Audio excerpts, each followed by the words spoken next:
I lay at the bottom of the hospital stairs, pain burning through every bone, breath shallow, ribs screaming, and above me, Bria. She didn't rush to help. She smirked, leaning over the rail, whispering just loud enough, "You deserved it." When my parents arrived seconds later, they didn't look at me first. They wrapped their arms around her trembling shoulders. "It was an accident, right, Bria?" Her fake sobs filled the hallway. I tried to speak, but pain silenced me. What none of them knew, what Bria hadn't noticed, was that the security camera above the stairwell had caught everything, and the head nurse had already pressed record. Bria wasn't always my enemy. Once she was my other half, my protector, my confidant. We were inseparable as kids, matching dresses, whispered secrets under blankets, promises to always take care of each other. But promises rot when envy takes root. By the time we were teenagers, her smiles had edges. Every achievement I earned became her shadow. Every time I rose, she found a way to pull me down. And our parents? They never saw it. To them, Bria was the fragile one, the misunderstood one, the one who needed protecting. I was strong, so I could be ignored. That was their mistake. I started noticing patterns years ago. My journal ripped apart, secrets I'd written weaponized against me. A boyfriend who suddenly changed his mind after a late-night conversation with Bria. Even my college acceptance sabotaged when she accidentally sent my essay file corrupted. And every time she cried her way out of blame.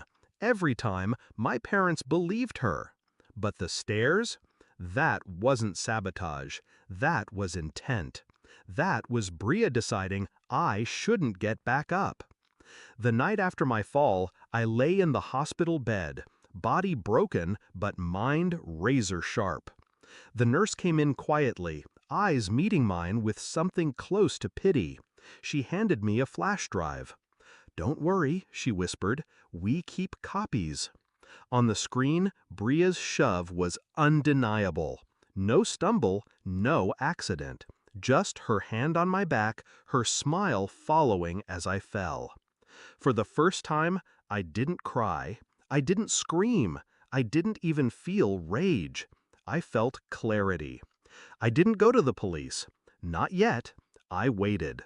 Let her bask in her performance, the perfect sister by my bedside, holding my hand for our parents' benefit, whispering poison when no one else could hear. Maybe you won't walk again. Maybe they'll finally love me more. Her mistake? Believing I was powerless because I was lying flat. What she didn't see, the recorder in my nightstand. What she didn't know, every word she hissed was captured, time-stamped, undeniable. Weeks passed. My bones healed slowly, but my patience sharpened daily.